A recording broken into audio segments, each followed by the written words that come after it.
Hello everyone. In this tutorial we explain how to build a prototype of Retrieval-Augmented Generation or RAG application in Python from scratch. The RAG application will be based on the Ollama framework and the Llama 3.1 Large Language Model or LLM, as well as on the LangChain Python framework. I will immediately illustrate the enormous power of the RAG application that we will create in this video tutorial. Over here you can see a table representing a payroll data of a company. Of course, this is an artificially generated table. The first row represents the names. I have John Doe, Emily Gauss, Robert Johnson, etc. Then the second row is the work hours, the third row is the regular hourly rate, the fourth row is the overtime hours, and the last row is the overtime hourly rate. Now, I asked the large language model inside of my RAG application to calculate the total pay of Emily Gauss. Here is the Python code, and here's how I ask a question. Can you calculate the salary of Emily Gauss? And literally, it takes no more than 10 seconds to calculate the answer. And the answer is saved in the file given over here. You can see the response generated by the large language model. You can see from which document the data is being extracted. You can see the summary of the pay. Then you can see the calculation procedure. To calculate the salary, I will use the following formula. Here it is. Then plugging in the numbers, and you can see that the total pay is 16,100. Now, if you go back to the document, you can convince yourself that this is true. Namely, if you take work hours, you multiply this by 100, you will get 1500. Then you have 10 overtime hours, and they're calculated like this, and the result is perfect. Here is another example that illustrates the enormous power of the RAG application. Over here you can see an imaginary or fake biography of the person whose name is Alexius Gubernius. Alexius Gubernius never existed, and I completely invented this document. He was born on January 23rd, 1901. His occupation was welder and mechanical engineer, and he was born in Ottawa, Canada. And here is the description of his life. Alexius was born in a poor family. His father was a coal mine worker and mother was a babysitter. He had 4 siblings, and you can read the text over here. Next, I provided this document to my RAG application, and over here I will change the question. That is, I will just comment this question and I will uncomment this question. And I will ask the following. Can you explain why Alexius lived in poverty? Is there a good explanation for this? Watch out over here. We are only providing this data. We are not putting this data into some more broad context, and large language model should do that. So the large language model should analyze this text, figure out several details, for example, that his father was a coal mine worker, then he lived at the beginning of 20th century, maybe there was some economic crisis back then, etc. So the large language model will augment this information, and it will use it to create a very reasonable answer. So let's run our model, just the end of the model over here, and let's see the output. And now it's going to take several seconds to generate the response. So what will happen behind the scene is that, first of all, the provided input has to be embedded and encoded, and on the basis of the provided input, our large language model will generate an answer. I'm running this program on my local computer that has NVIDIA 3090 GPU, and I have 24 gigabyte of VRAM memory, and you can see what's happening, and here it is. Let's analyze this response. And here is the explanation. According to the document data, Alexius was born in a poor family and his father worked as a coal mine worker. Unfortunately, this information does not provide a specific reason for their poverty. However, considering the time period, and this is super important, and occupation method, coal mine worker, it's likely that Alexius' family lived in poverty due to the economic circumstances typical of many families during the mid-20th century. And here is the explanation. You can see, for example, over here that large language model was able to recognize that coal mining was often a physically demanding job with limited job security and with low pay. And there are additional reasons over here. What is important to keep in mind that we didn't write all these reasons over here. We just asked LLM to further analyze this text and to provide us with a reasonable explanation. And this is the power of the RAG application. In this tutorial, you will learn how to write the RAG application from scratch. And here's the Python code. You can see that the Python code is not too long.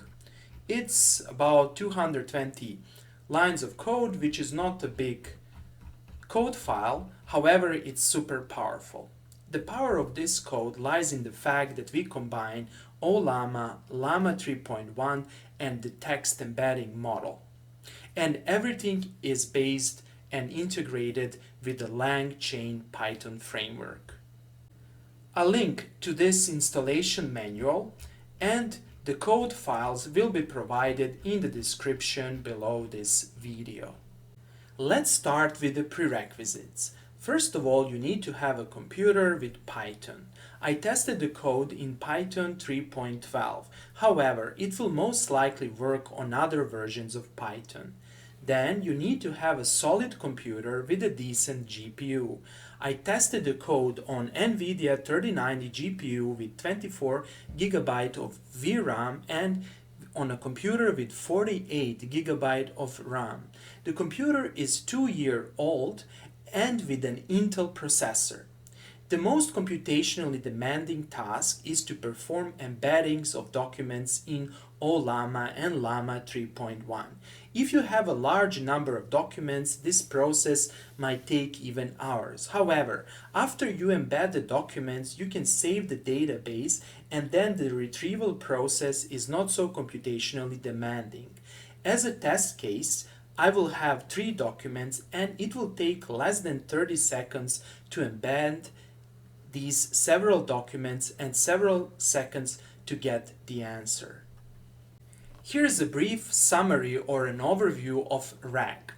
The purpose of this tutorial is not to delve too deep into the structure or theory of RAG systems. We will only briefly summarize the main parts of the RAG system such that you can follow this tutorial and more emphasis will be placed on the practical applications and implementation. A typical RAG application is based on the following 5 subsystems. Number 1. Subsystem for loading and parsing our data. We provide documents containing text and tables, and this subsystem loads and parses this data in Python. This subsystem might contain a text recognition step. Then we have the subsystem number 2. This is the subsystem for text splitting. This subsystem analyzes the loaded text and splits data into chunks, or paragraphs, or even series of sentences. This is done in order to ease the process of indexing and storing the data. Also, this step increases the robustness of the RAG application. Then we have the subsystem number 3. This subsystem is used to embed and store the data. Chunks of text data produced by subsystem in step number 2 or the subsystem 2 are encoded and embedded in a database. That is, text chunks are optimally encoded in vectors and stored in a database that can be searched. Subsystems 1, 2, and 3 are often referred to as indexing subsystems. In addition, we have the retrieval and generator subsystems. The subsystem 4 is used to retrieve the data. This subsystem is often called as the retriever. On the basis of the user input, database is searched and text chunks and splits are retrieved that are similar to the provided input.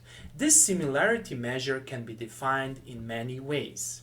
Then we have the fifth or the final subsystem, and this subsystem is used to integrate everything and to generate the final answer. This subsystem uses a large language model, retrieve data and a prompt to generate the final answer. This subsystem is often called as the generator.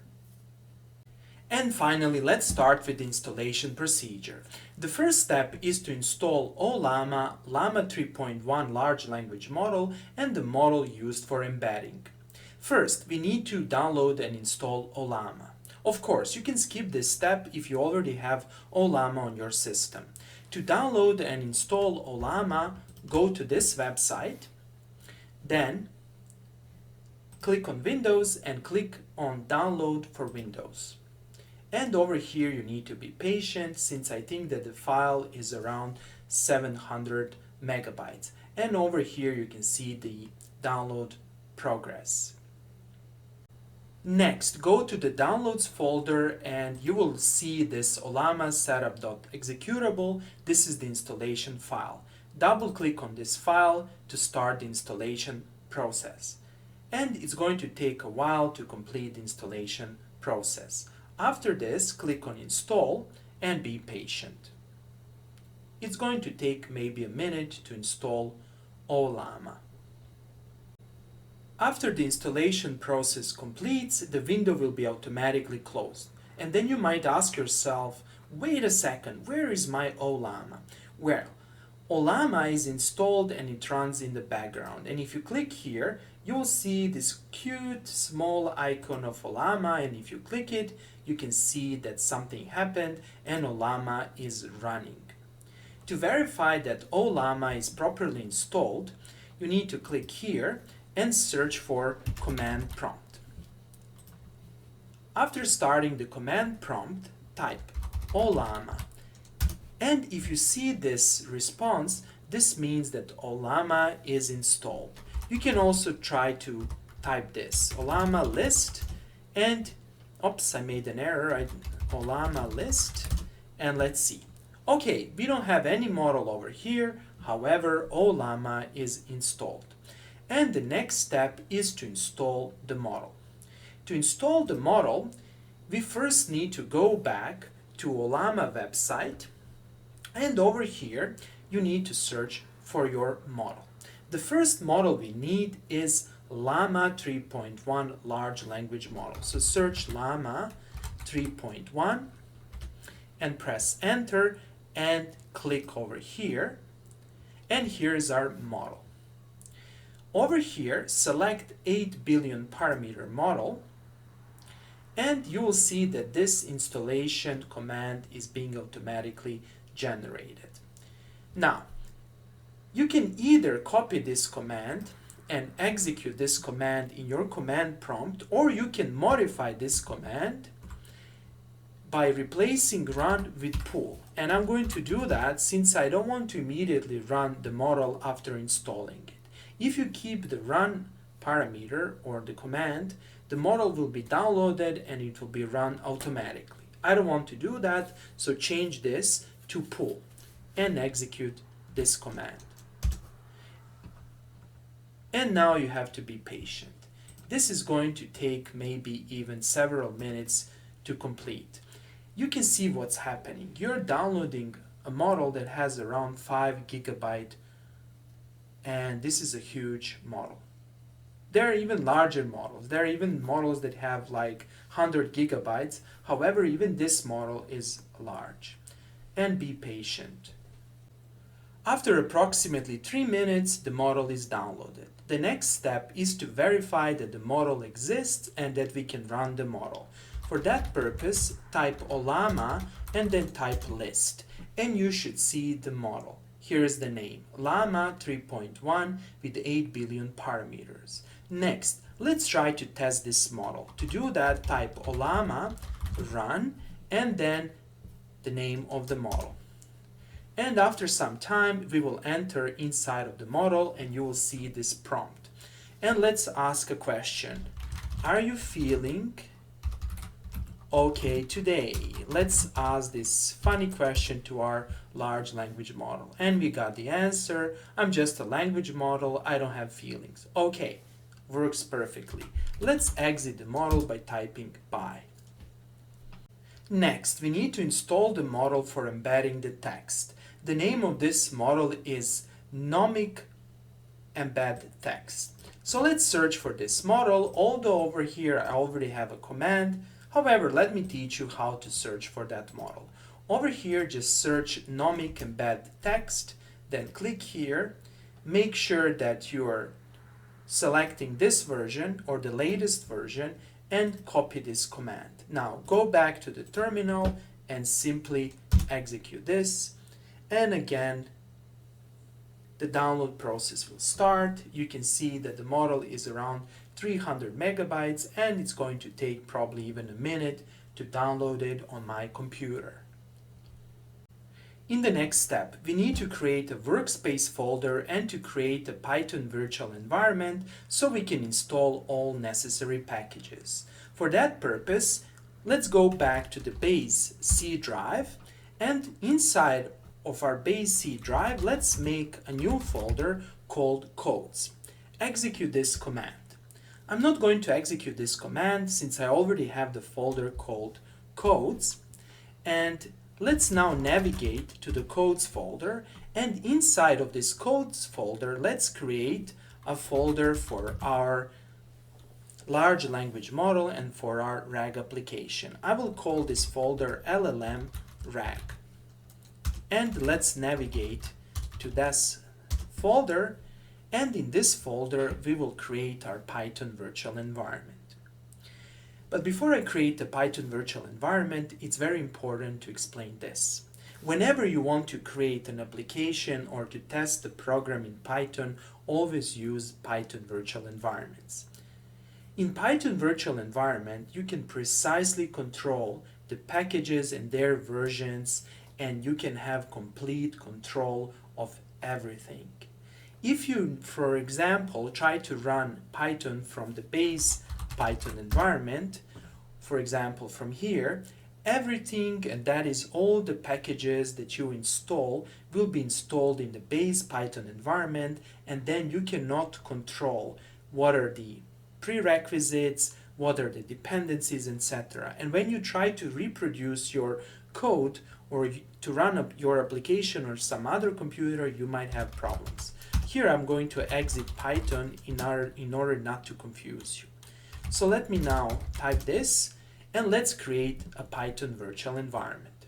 To do that, we need to execute this command.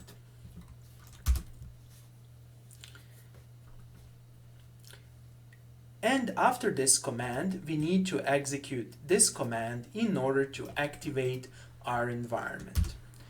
And then you will see this env1.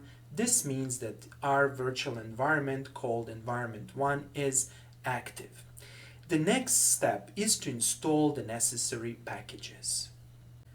But before I actually install the packages, I need to explain one very important thing.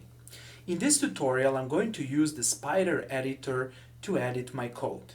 You can also use some other Python editors, such as, for example, Visual Studio Code. However, I like Spider since it enables me to easily debug my code.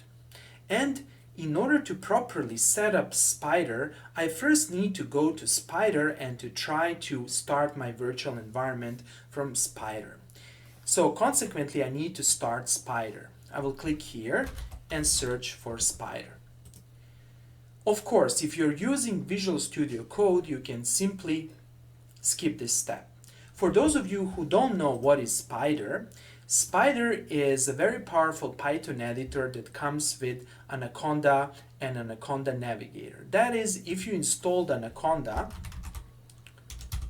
let me show you. Oops, I need to type it.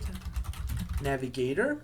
That is, if you installed Anaconda and Anaconda Navigator, you will have Spider. And you can simply type Spider, as I did by typing here Spider. Okay. However, again, you can use also Visual Studio Code. I need to set up my virtual environment in Spider. And I'm going to do it like this. I'm going to click on Tools, and then here under the Preferences, I'm going to click on Python Interpreter, and then I will click on this option, Use the following Python interpreter. Then I'm going to find my Python interpreter. It's located on the C drive under Codes. Then I need to find LLM rag. Here is my environment folder, and here is the script folder. And here is my python.executable. And I'm going to execute the Python interpreter inside of my virtual environment. And I'm going to click on OK. Good. Now what I will do, I will click here on consoles, and I'm going to restart the kernel. And I'm going to click on yes, and I will see this message. And I wanted to see this message such that I can get this command. By executing this command, I will be able to set up Spider to run in a virtual environment. So I will simply copy this command, go here, and run it. And here it is. This will install the necessary libraries and packages that will enable me to run Spider from my virtual environment. Of course, if you're using Visual Studio Code, you don't need to perform this step, and you can just continue with other pip or pipe installation commands that I will explain in the sequel. Okay, good. Let's now install the necessary libraries. I'm going to explain these libraries later on in this video tutorial. However, for the time being, let's just install everything. First of all, we will need the LangChain.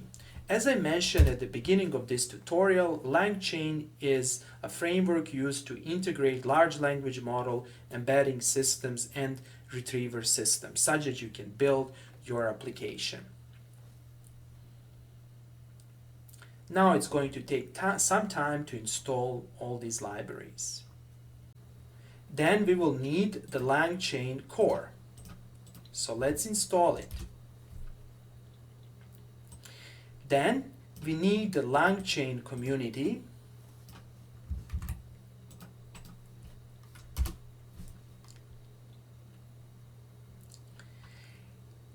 Then we also need PyPDF.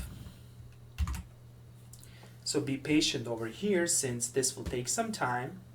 So let's run PyPDF. Then I need Ollama such that I can call Llama from Python.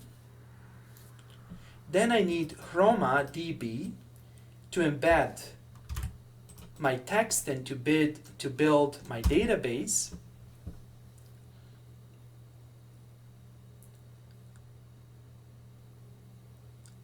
And finally, I need this library that integrates LangChain and Ollama. This is a very important library that enables you to call Ollama commands inside of the LangChain and to build the prompts.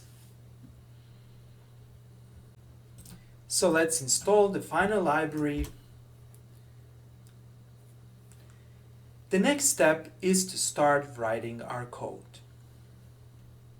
To do that, let's go back to Spider. And over here in Spider, I'm simply going to close this console and the kernel will be restarted. You can also restart the kernel by clicking here and simply clicking on Restart the kernel. Next, let's make sure that Spider can see all the libraries. To do that, over here, I need to type pip or pipe list.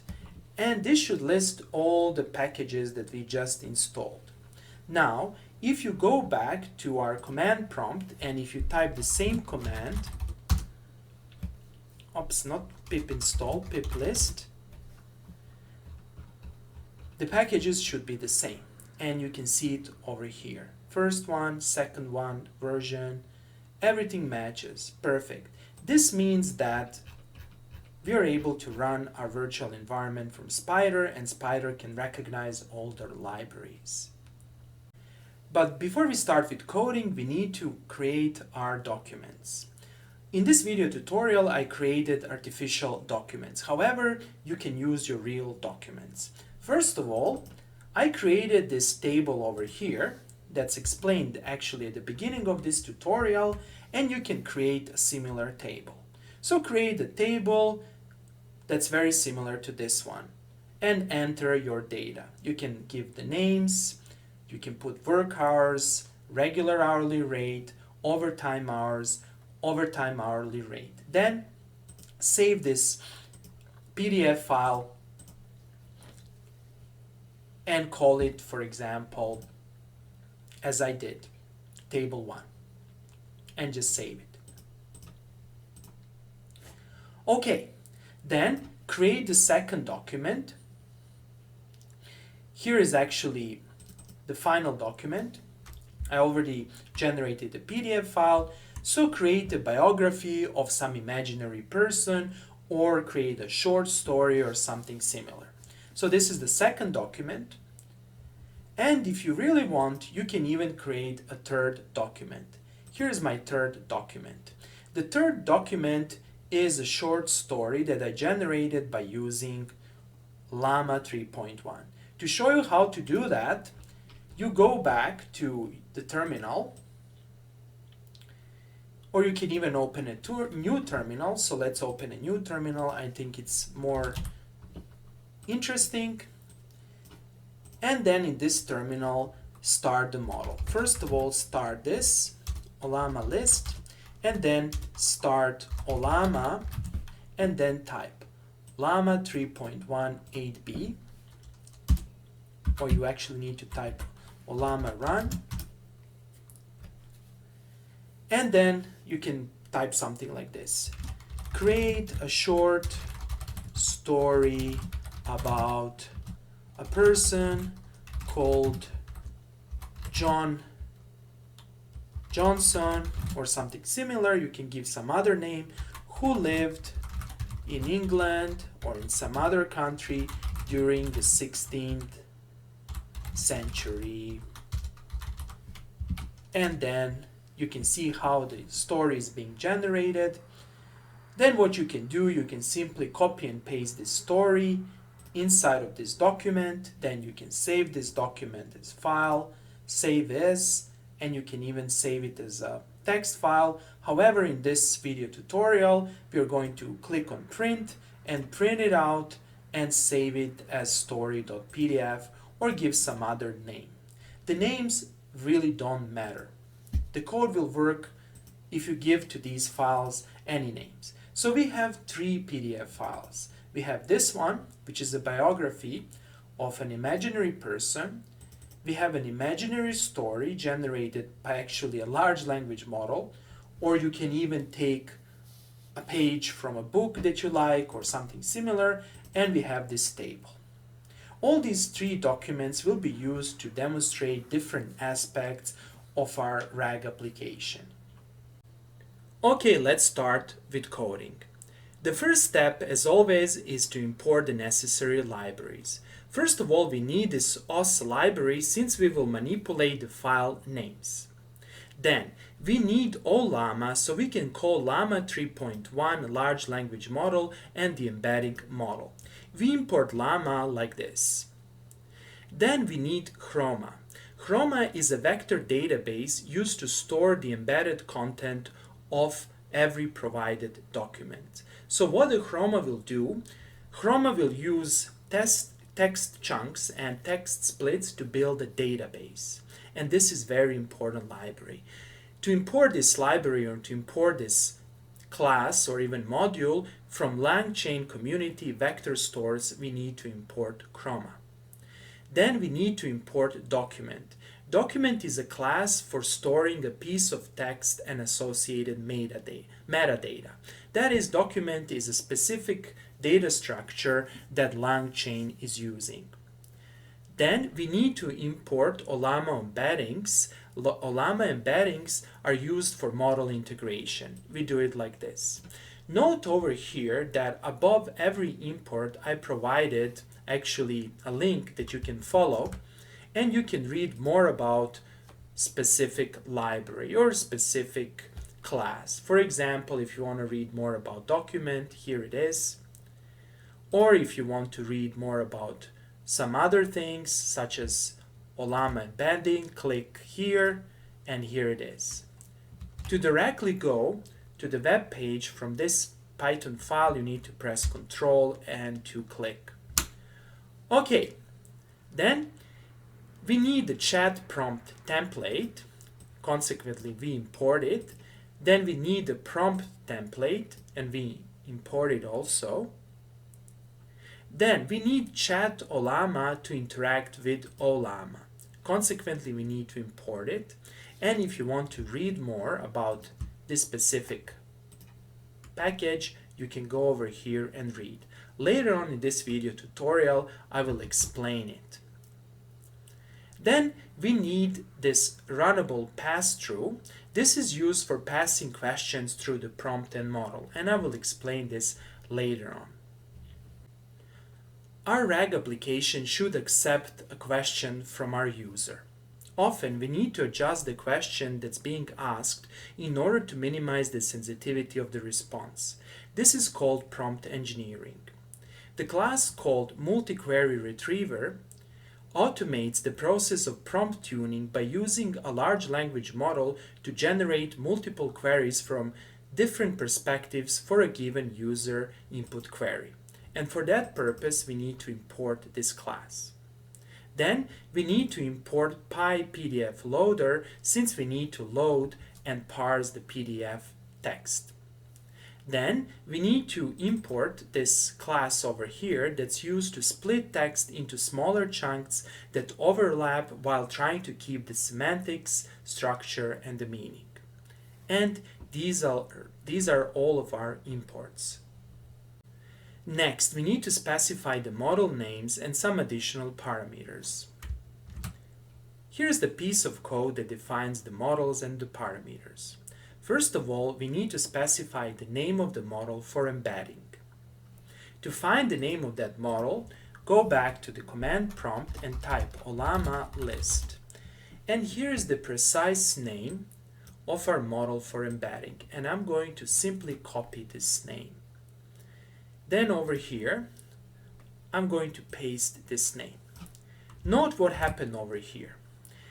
The name has this tag latest, so make sure that you include this tag, or to be more precise, copy everything written over here. Next, we need to specify the name of model or our large language model, and here it is. This name completely matches the name provided by Ollama list, and I'm not going to change anything. And over here we need to enter the path of the model folder in which the PDF files are stored. Here I assumed that you saved all the PDF files in our base or base folder of our environment. If you're using Spider as I do, you need to make one additional modification. Namely, over here you need to adjust the current working folder. To do that, you need to click over here and you need to find the path to our workspace folder. Codes, and here it is. Okay, good. Now we can continue. The next step is to load our PDF files and to convert them to text. To do that, we will use this piece of code. Over here, we create a list of PDF files. That is a list of our documents. To do that, we go over all the files in the directory and we only select the PDF files. This is achieved by using list comprehensions. We include file name for file name in. This function over here will return a list of all the files inside of source directory, and the source directory is actually a path to our working folder. And we will include the files only if their extensions are PDF. That is, if they end with PDF. Simple as that. So let's execute everything from the beginning until this line 104. This is why I like Spider, because you can use Spider to debug the code. Simply select a piece of code and click over here. And let's see what's happening over here. Currently, if you type whos, you can see all the variables and modules that are currently inside of our memory. What we are interested in is file names. So let's type file names, and voila, we can see our 3 files, CV Alexius story and table1 PDF. And these are the files inside of our LLM RAG folder. This one, and this one. Good. Over here, we load the PDF files, convert the content to the text, and create a list where every entry stores a part of the text and some additional information. If the file has many pages, then we store every page. The metadata will store additional information that can later be used to retrieve information. So what's happening over here? We define an empty page list that should store the text. Then we simply iterate through the entries inside of the file names. That is, we iterate through our files, that is through the PDF files, and then what do we do over here? We simply create the absolute path to the file by joining the file name and the path to our source directory. Then we call PI PDF loader. We specify the file path, we initialize, we load the text, and we append the text to the page list. So let's execute this and let's see what happens. And now if I type page list over here, I can see the content. Here it is. It's a list where every entry of the list is actually a data structure called document. This data structure called document is used internally by LangChain. And let's analyze the entry. So for example, if I type page list 0, I should get the first entry. And I can see that it's a document. If I want to access the text, I can do it like this. I need to type dot, and I simply need to type page content to get the page content. And you can see the content. Biography of Alexius Gubernius.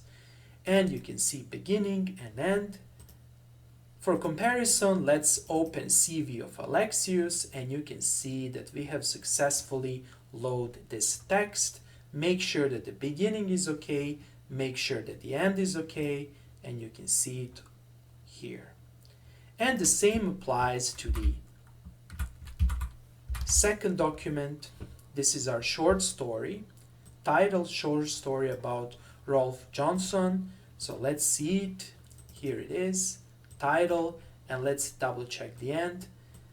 Windswept moors of Yorkshire. So let's make sure that we have that at the end.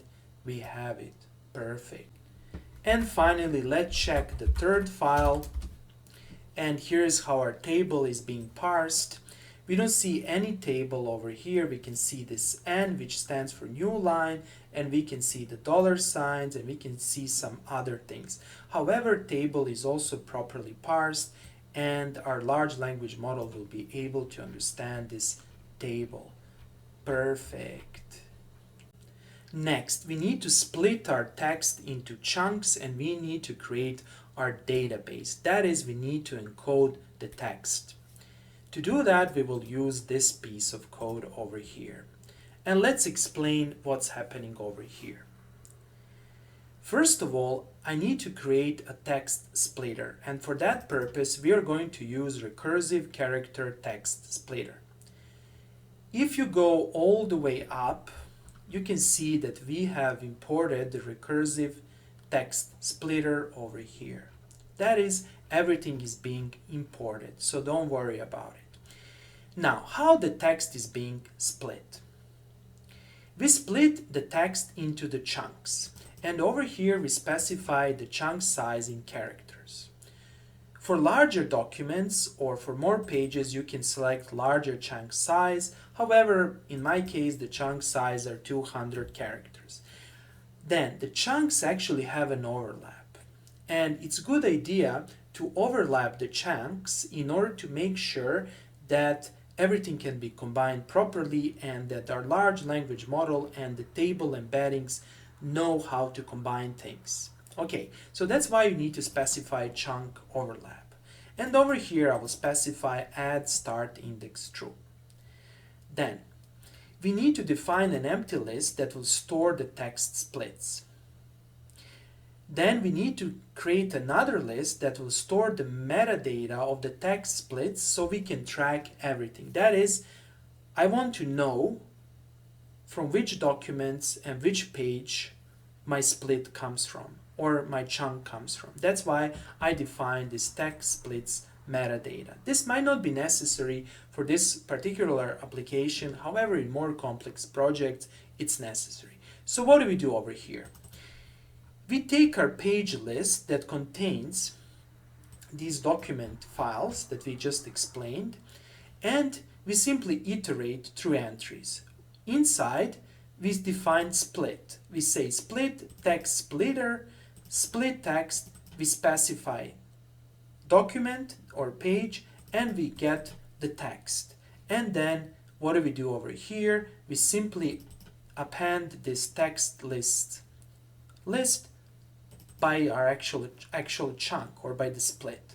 Then over here, I'm extracting the metadata for the particular page in order to also create a parallel list that will store the metadata of every split. Good.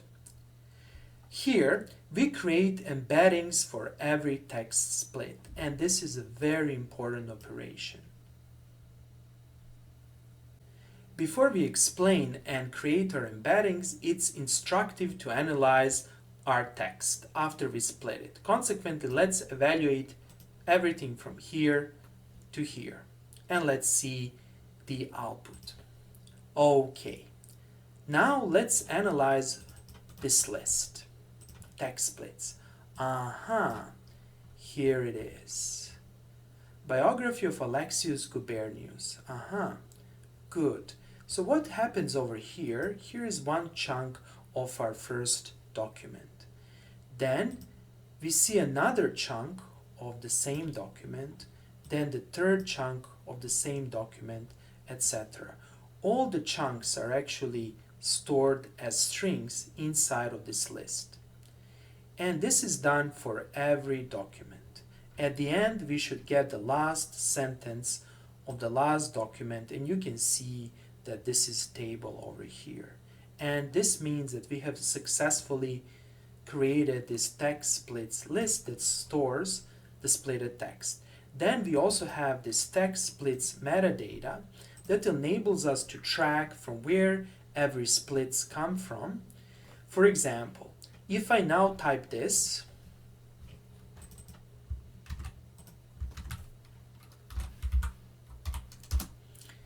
I can see this text. And if I know from where this text comes from, I will simply need to type this.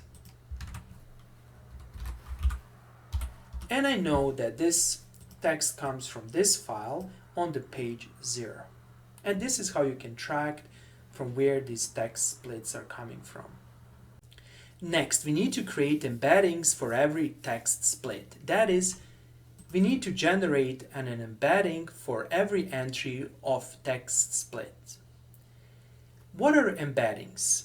Namely, if we take a text, for example, this text over here, let me just type,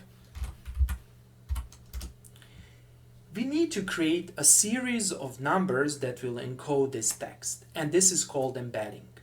That is, to every chunk of text, we assign an embedding or a series of numbers, and we group these numbers inside of a vector. And this is how we do it. We simply iterate through text splits, and then we call Ollama embeddings. We specify the model. The model name is stored in this variable embed model, and if you go all the way up, here is embed model. We use nomic embed text latest model, and this model will generate a series of numbers on the basis of this text, and we specify the prompt. The prompt is split, and then we simply embed the embeddings list. So let's see what happens now. Okay, this was very quick. Now if I type embeddings here, I should see my list. Okay, so let's analyze this list. First of all, let's see the length of this list. It's 22, and this length should correspond to the length of text splits. Perfect. So let's see how our first text split is being embedded. Here it is. And let's see the actual embedding. Here it is. Beautiful. A series of numbers or a complete vector corresponding to our text. Beautiful. Now we need to create a database out of this embedding such that we can search the database during the retrieval process. But to do that, we need to create a list storing document objects. So again, we need to construct documents out of, over here you can see, text splits and text splits metadata. So what do I do over here? I'm creating documents object list, and again I'm using list comprehensions. I'm creating these tuples where the first tuple will be page content, data 0, metadata, data 1 for data in, and then I use zip to combine text splits and text splits metadata, and this is how I create this list. Once I have document object list, to create the database, I call chroma from documents, I specify the documents, documents object list, I specify the embedding, Ollama embedding, I need to specify the embedding model, and I need to show the progress true. Now, this process will take quite some time, and this is the most computationally demanding process in this application. So let's run this, and let's run everything. But before I run everything, I need to make sure that you can see what's written over here. Good. So let's select this and let's run it. And let's track the progress over here, and you can see the progress. Now, I can open Task Manager and I can see the resource consumption. First of all, I can see my GPU consumption, and I can see CPU consumption, and I can see memory.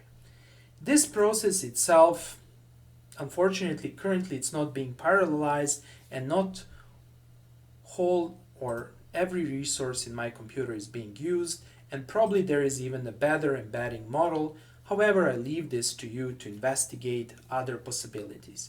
I will definitely make a follow-up video tutorial explaining how to optimize the embedding. Here's one additional comment. If you have, for example, 100 of different documents and every document has 20 pages, this process might take even several hours. So a good idea after this is to save this vector database. However, I will explain this in my future tutorials. Currently, we implemented subsystem 1, subsystem 2, and subsystem 3 explained at the beginning of this video tutorial. So you can go back and watch the beginning of this tutorial where I summarize the structure of RAG systems. The next step is to implement the step number 4 and step number 5.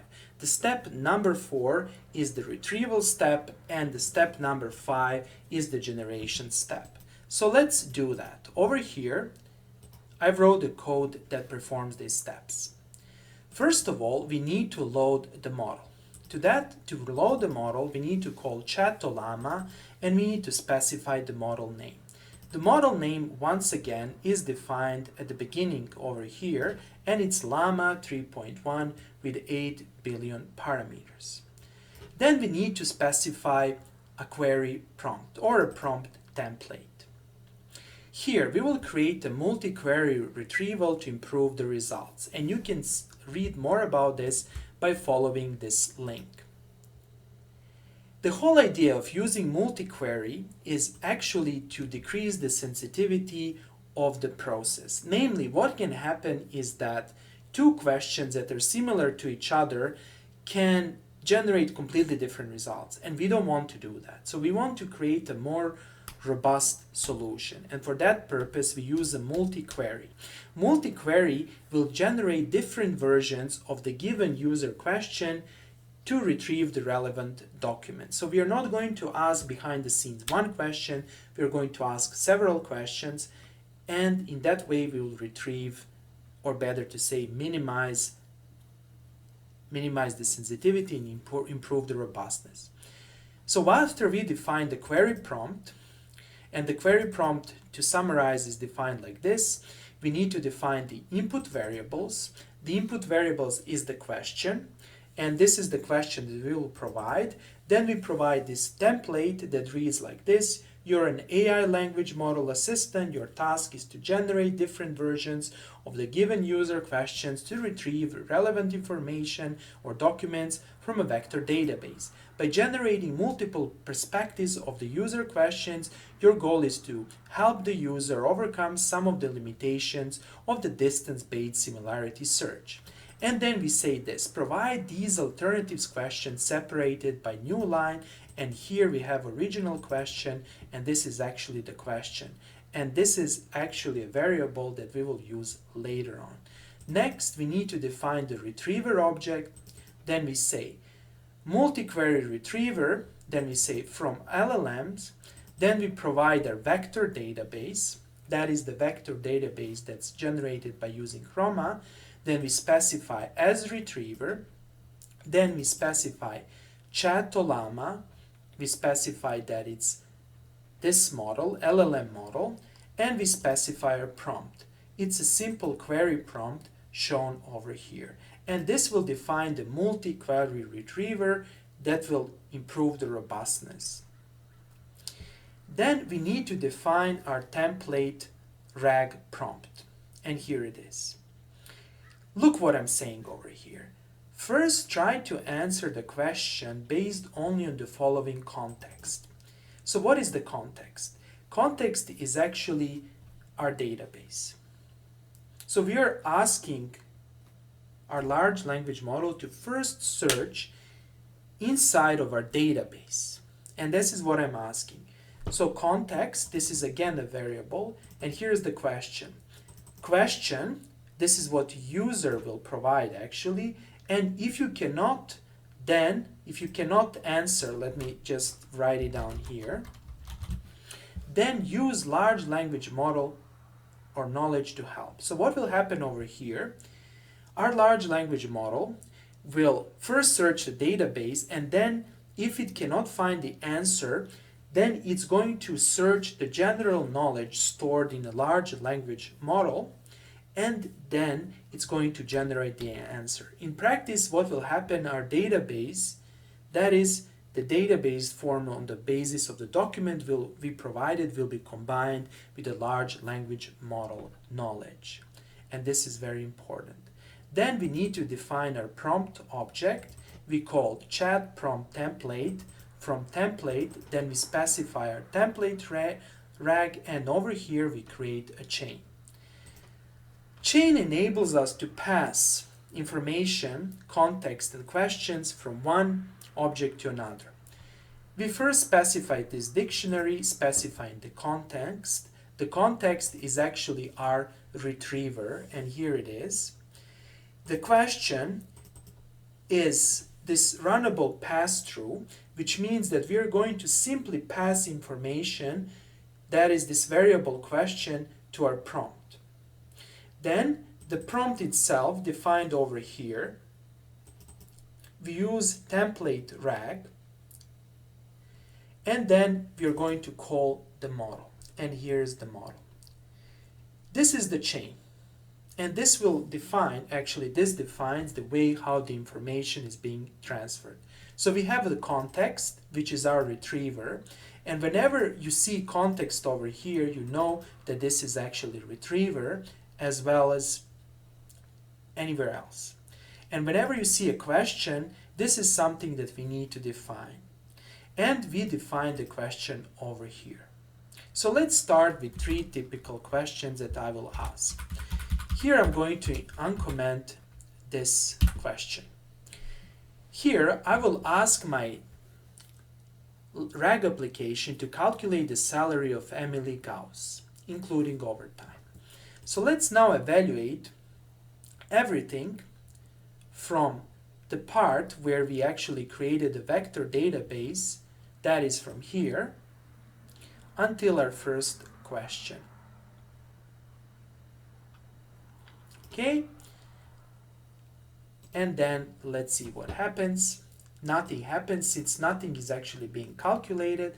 However, we calculate things over here. Let me just comment this such that it doesn't create issues. Here's where we ask the actual question. You can see the chain over here, and then we call chain.invoke and we specify the question. That is this question. So what will happen behind the scene? This question over here is going to be passed to the prompt. Here's the prompt. And finally to the model. And large language model will look into the context. That is, it will look into the database. It will call the retriever. Retrieval will retrieve information. Then the prompt is going to be created. And then LLM will start working by using this prompt. And it will retrieve the answer. And then finally, after this invoke is being done, that is after the response is being generated, over here we print the answer, and finally over here we save the answer in the file. And that's it. Simple as that. Okay, let's now evaluate everything again from this line, from where we actually load the model until the end, and let's see what happens. And now you can see how everything works in real time. Here is our retriever.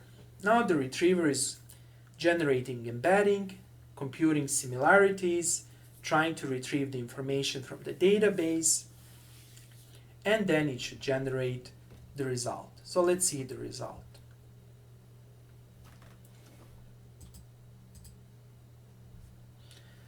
This is done in real time, and again you can see the consumption of resources. You can see the GPU is actually being used. And here it is. Here's what happened. Okay. A nice change for the usual trivia questions. Good, it even has a humor. Based on the provided context, I can calculate the salary for Emily Gauss. And it's better to read this information from the generated file. Here's the generated file, and here it is. So name, Emily Gauss, work hours, regular hourly rate, overtime, overtime hourly rate.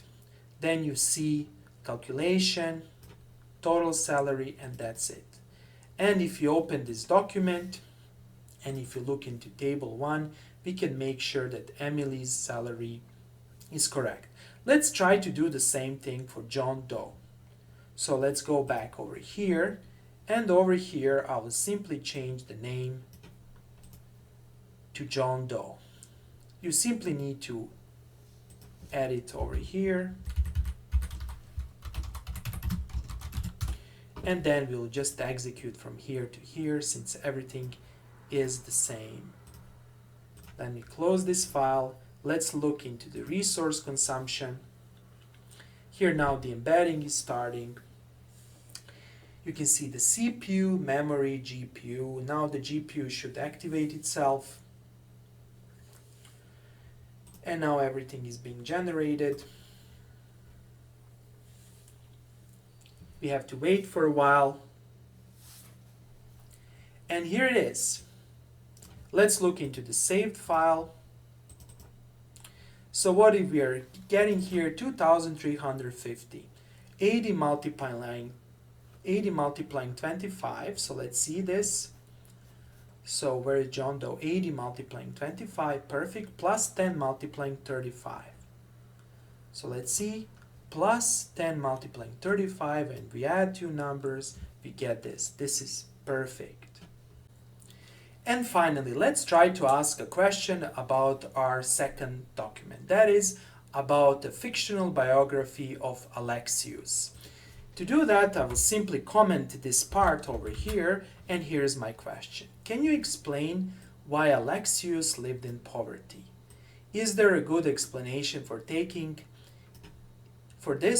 into account the time he lived? Okay, so let's go back and let's see the document describing Alexius. Here it is. And let's run this and let's see the results. Again, I will just run from here until the end. And let's see what will happen. I will close this file and let's see. Now again, you can see real-time execution. Let's monitor the GPU usage. Again, we can see that my GPU is not being completely exploited, and there might be faster models that are going to do things by fully exploiting my resources. And this can speed up everything. Okay, so let's see, we are almost there. What's happening over here? And bang. So let's open the file, output, and let's see. Okay, the output is actually very long, and I need to break this output into lines, so it might be easier to read from here. Based on the provided context, it appears that Alexius Gubernius lived in poverty because of his family circumstances. And then you can see a very good explanations. During this time period, many families who relied on manual labor for their income often struggled to make ends meet. And here is a very, very good and reasonable explanation. So what happened over here? Our RAG application combined the documents with the general knowledge of the large language model, trying to connect everything and to provide explanation for the information inside of our specific document. And this is truly amazing. Okay, that's all for today, and thanks for watching.